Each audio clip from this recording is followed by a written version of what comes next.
Afrique et dans sa diaspora, nous recevons pour ce journal un invité venant de Guinée-Conakry pour nous parler un peu de la situation du pays et de la reprise des manifestations au pays depuis ce lundi 14 octobre 2019. Bonjour Monsieur Baldé.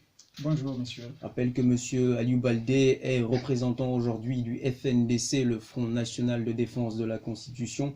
Il est également secrétaire fédéral de l'UFDG Belgique, l'Union des forces démocratiques de Belgique, principal parti de l'opposition dont le président est Cellou Dalein Diallo.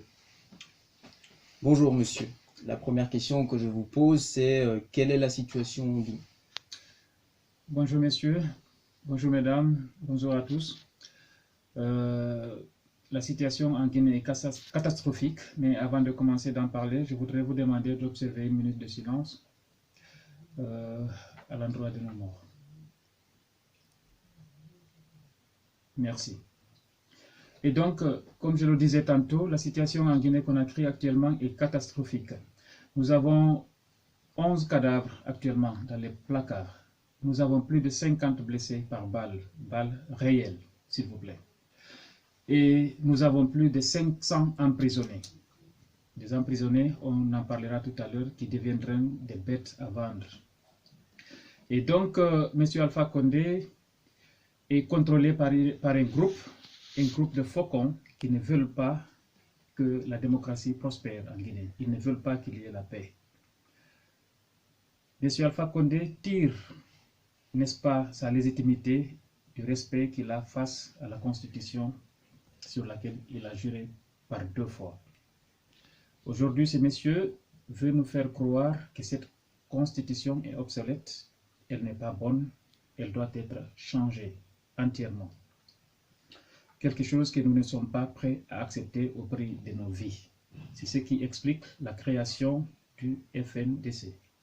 Alors, plusieurs observateurs internationaux d'ONG de droits humains ont observé, ont fait le même constat plus ou moins que vous. Et d'après vous, est-ce qu'on va assister au durcissement de la répression face à un peuple déterminé à barrer la route au tripatouilleur de la Constitution? Certainement, certainement. Je sais que les faucons risquent de l'emporter sur les colombes en Guinée-Conakry parce que l'équipe qui entoure M. Alpha Condé, si vous l'aviez remarqué, on avait annoncé une adresse à la nation par M. Alpha Condé il y a quelques jours. Les faucons l'ont emporté, ils l'ont découragé, ils l'ont dit de ne pas céder. Et donc, il est déterminé. Vous aviez suivi sa sortie hier, quelque part en Basse-Guinée, en disant qu'il gouvernera la Guinée tant que Dieu le veut. Alors qu'il sait pertinemment qu'il n'a droit qu'à un seul mandat et renouvelable une seule fois. Est-ce que c'est Dieu qui lui a donné le pouvoir? Selon lui, nous sommes tous croyants, mais quelque part, il y a une constitution sur laquelle nous tirons toutes les utilités. Et donc, c'est pour vous dire qu'il est prêt à aller jusqu'au bout. Et donc, nous aussi, nous sommes prêts à aller jusqu'au bout. On n'est pas prêt à nous laisser imposer un président. En diaspora, il y a eu plusieurs manifestations autour de cette modification ou pas de la Constitution. Aussi le comportement du chef de l'État Alpha Condé et de son administration. Que peut-on faire ici en diaspora pour lutter contre tout ce que les faucons, comme vous dites, ont comme projet? Écoutez, ce que nous pouvons faire ici, c'est d'abord faire des manifestations pour alerter l'opinion internationale, pour leur dire attention, il y a quelque chose qui est en train de se passer en Guinée-Conakry. Et c'est à eux de prendre les responsabilités. Parce qu'une fois qu'il y aura le feu, c'est eux qui viendront pour essayer d'éteindre. Non, aller autour de la table, négocier. Pour ne pas arriver à ce niveau-là, nous, on a entamé des manifestations depuis très très longtemps. Nous avons établi des contacts avec les institutions internationales installées ici à Bruxelles et partout en Europe pour leur dire attention, il y a un second Rwanda qui est en train de se préparer. Et donc, prenez juste maintenant vos dispositions pour ne pas que les choses s'enveniment. Et je pense que on a à un certain moment été écouté, raison pour laquelle, si vous avez remarqué, sur le plan international, M. Alpha Condé n'a aucun soutien par rapport à cette histoire de 3e mandat ou de changement de constitution. Est-ce que c'est sûr, ça, qu'il n'a aucun soutien sur le plan international? Je suis sûr et certain. Je suis sûr et certain. Et dans la mesure où aucun pays occidental n'a un intérêt à ce qu'il y ait un 3e mandat ou un changement de constitution. Si vous remarquez, au niveau des pays occidentaux, actuellement, la Guinée occupe une place de choix en matière de demande d'asile. Et ça ne les arrange pas du tout. Et c'est ce que nous, on s'est tue à leur faire comprendre que tant que vous ne nous aidez pas à ce qu'il y ait la paix, la stabilité chez nous, vous aurez toujours des cortèges de demandeurs d'asile ici. D'accord. On a l'habitude avec les Occidentaux, ce qu'on appelle souvent la communauté internationale, avec le discours officiel. Il y a le discours officiel, il y a ce qui se fait dans les coulisses. Est-ce que on ne tombe pas dans ce piège-là ici, dans ce cas de figure? Écoutez, nous savons que nous sommes maîtres de notre destin. Ce n'est pas aux institutions internationales de venir changer les choses chez nous, mais c'est quand même un devoir de les alerter parce qu'à un certain moment, on dit le plus souvent la main qui donne, c'est la main qui commande.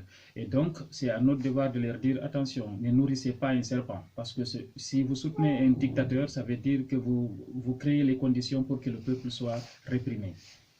Alors, certains observateurs, guinéens ou pas, disent que en fait derrière le FNDC, c'est principalement Cellou Dalein, c'est principalement l'UFDG qui se cache derrière une étiquette de société civile. Qu'est-ce que vous avez à leur répondre? Écoutez, si être membre du NFDC, du FNDC signifie que c'est nous seuls qui sommes FNDC, alors là, je dirais oui. Mais sinon, le FNDC est composé de la société civile, comme vous le savez, de toutes les corporations et de tous les partis politiques. Il n'y a pas que l'IFDG. Il y a toute la Guinée qui est représentée là-dedans. Très bien. Dans le journal, nous, on a transmis tout à l'heure le message que la communauté internationale appelle à l'ouverture d'un dialogue entre les partis. Est-ce que vraiment on peut aller au dialogue dans un pays où on a vu plusieurs dialogues? Quel a été le constat de ces différents dialogues et pourquoi aujourd'hui l'opposition, la société civile irait à un énième dialogue encore? Je vous dirai tout de suite que avec M. Alpha Condé, sincèrement, ça ne sert à rien d'aller à un dialogue. Absolument rien, parce qu'il ne respecte pas les résultats issus de ces dialogues-là. Ce n'est pas la première fois, ce n'est pas la deuxième fois, ni la troisième fois. À chaque fois que nous allons à un dialogue, il signe des engagements et avec, n'est-ce pas, aussi le soutien des institutions internationales et des pays occidentaux qui servent de témoins et de poids, il ne respecte rien du tout. Et quand nous revenons vers ce genre-là, ils nous disent attention, la Guinée c'est un pays souverain, alors nous ce que nous pouvons c'est attirer l'attention, on ne peut pas être plus ferme que ça, mais nous on a besoin de garanties quand nous allons autour d'une table pour discuter. Et donc c'est ce qui amène d'ailleurs la fermeté du FNDC, parce que nous savons que si nous allons encore à un dialogue, ça veut dire tout simplement qu'on va encore se faire rouler, parce qu'il ne respectera pas les engagements qui seront pris au cours de ce dialogue-là. Alors, on sait aujourd'hui que le Parlement guinéen a relativement dépassé son mandat. Les députés de l'opposition continuent-ils de siéger ou pas? Non, non, non, ça c'est terminé. C'est terminé ça. Nous sommes on retirés de sait l'Assemblée. aussi que le dialogue, certains partis ont décidé d'aller quand même voir le Premier ministre Kassori pour discuter éventuellement des éventualités. Écoutez, vous savez qu'il y a des partis cabines téléphoniques en Guinée. Donc voilà, il y a des gens qui ne font la politique, c'est juste pour avoir leur petit pain, c'est tout. Mais je dois dire ici que normalement, il y a des partis, tous les grands partis en République de Guinée, notamment ceux qui pèsent vraiment au sein de l'opposition guinéenne, notamment l'IFDG, l'IFR, le PDN, le modèle, et tant d'autres, sont tous dans le même camp. Tous ne sont pas d'accord sur cette histoire de troisième ou de changement de constitution. Et la société civile dans son ensemble, à moins que ce soit le groupe qui est contrôlé par le pouvoir et M. Alpha Condé, tous sont opposés. Et vous avez vu, lors de la manifestation des 14, c'est toute la Guinée qui était dehors, même si le chef de l'État essaie de le nier. Alors, la dernière question, c'est que peut-on attendre de la crise guinéenne? Je vous ai entendu dire tout à l'heure qu'un deuxième Rwanda se prépare. Est-ce qu'on peut vraiment dire ça pour la Guinée? Je ne le souhaite pas honnêtement en tant que Guinéen, mais toutes les prémices sont là. Tous les signaux sont rouges, je vous le promets. Si on ne fait rien, c'est ce qui va arriver, ou pire que ça. Est-ce que le dernier scénario du 28 septembre risque d'arriver?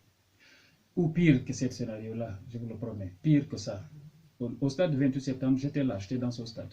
Je sais ce qui s'est passé, mais ce que nous sommes en train de vivre avec M. Alpha Condé, je vous promets qu'il va nous faire le pire. Eh bien, quelles sont les prochaines actions? J'ai vu que le 26 octobre, il y a une conférence organisée autour de cette question de la modification de la Constitution. Vous serez normalement intervenant avec d'autres personnes de l'opposition. Quel est l'objectif de cette conférence? Expliquer à nos compatriotes réellement que ce qui se passe au pays nous concerne tous. Nous devons tous nous lever comme un seul homme pour que la Guinée retrouve le chemin du développement et de la démocratie. Nous irons à ce débat-là pour expliquer à nos voisins, aux panafricanistes, non pas que des Guinéens seulement, pour leur dire que si jamais ça passe en Guinée, ça passera ailleurs. Et donc, il faut que nous nous levions tous et qu'on arrête ces vieux dictateurs. Imaginez-vous, c'est un président de 82 ans qui est en train de nous imposer son dictat aujourd'hui en Guinée-Conakry. Quelqu'un qui a passé 40 ans en France et qui a vu qu'on peut gouverner et gérer autrement un pays, qui est en train de nous imposer une dictature du 15e siècle. Ce n'est pas acceptable. Ce n'est pas acceptable. Et donc, pour revenir en Guinée-Conakry, il y a une manifestation qui est prévue pour le jeudi prochain. Ça sera aussi une manifestation nationale et voire même internationale, parce qu'il y aura l'écho ici aussi à Bruxelles. Le vendredi prochain, nous organiserons une grande manifestation devant l'ambassade de Guinée à Bruxelles pour dire que nous ne sommes pas d'accord sur ce qui se passe. Je sais que l'ambassadeur ce jour-là, il ne va pas travailler parce qu'il a déjà peur. Il ne va pas travailler, mais nous allons quand même passer notre message. Et le FNDC est installé dans tous les pays européens et occidentaux d'ailleurs. Et vous remarquerez que nous allons maintenir la pression. Parce que tant qu'il n'arrête pas, on ne va pas arrêter. Et au pays aussi, la pression va continuer. Alors, il ne nous reste plus beaucoup de temps. Est-ce que vous auriez un dernier message à l'adresse du peuple guinéen et à l'adresse d'Alpha Condé? Au peuple de Guinée, je lui dis courage, courage, courage. Le combat doit continuer jusqu'à la victoire finale. Si nous ne menons pas ce combat-là, ça veut dire que nous laissons ce combat à nos enfants, à nos fils. Eux, si nous acceptons par lâcheté cette dictature, nos enfants ne l'accepteront pas. Nos enfants ne l'accepteront pas. Et donc, nous n'avons pas vraiment le droit de faire semblant de ne pas voir ce qui se passe. Nous devons faire face et combattre. Et donc, courage au peuple de Guinée, le combat doit continuer. Ici, en Europe, je dois dire à mes compatriotes, surtout à ceux qui briguent des postes ici, au niveau des qu'on appelle les élections locales ici, en Belgique, je dois leur dire que leur engagement doit refléter leur origine. Leur engagement doit aussi intéresser un peu leur pays d'origine. Ils ne doivent pas dire qu'ils sont neutres. Être neutre signifie appuyer le plus fort. Être neutre signifie cautionner, n'est-ce pas, ce qui se passe, que le statu quo reste. Donc, ils doivent s'engager. Ils doivent s'engager. Sinon, s'ils ne s'engagent pas, la communauté doit être en mesure de tirer les leçons à travers les élections qui viendront ici en Belgique. Ce n'est pas une menace, mais c'est plutôt un avertissement. Ils doivent s'engager pour la démocratie, pas pour les dictateurs. Voilà. S'ils ne le font pas, nous allons appeler la communauté à tirer les leçons. Il n'est pas question que la communauté les soutienne ici et qu'à un moment donné où nos parents sont en train de souffrir, nos compatriotes sont en train d'être tués, qu'ils restent là les bras croisés au chaud. Voilà. C'est la fin de notre magazine. Merci, Monsieur Baldé, d'être venu aujourd'hui. Merci beaucoup. On vous souhaite bon courage et on espère vous revoir bientôt ici sur notre radio sous la Voix Palab. L'opposition guinéenne et tous les panafricanistes seront toujours la bienvenue sur notre antenne. C'est la fin de notre magazine de ce jour. C'était le 7 jours en Afrique et dans sa diaspora. Merci de l'avoir suivi. Nous vous donnons rendez-vous dimanche prochain pour d'autres actualités d'ici et du continent. Merci beaucoup et nous comptons sur vous pour être présents le vendredi prochain à l'ambassade de Guinée à Bruxelles. Très bien. La suite de la programmation avec l'Africa Sport, les Vouki, l'agenda et les dossiers de l'Absortalabre consacrés au Fogneux du jour. Aujourd'hui, nous parlerons du Black History Month.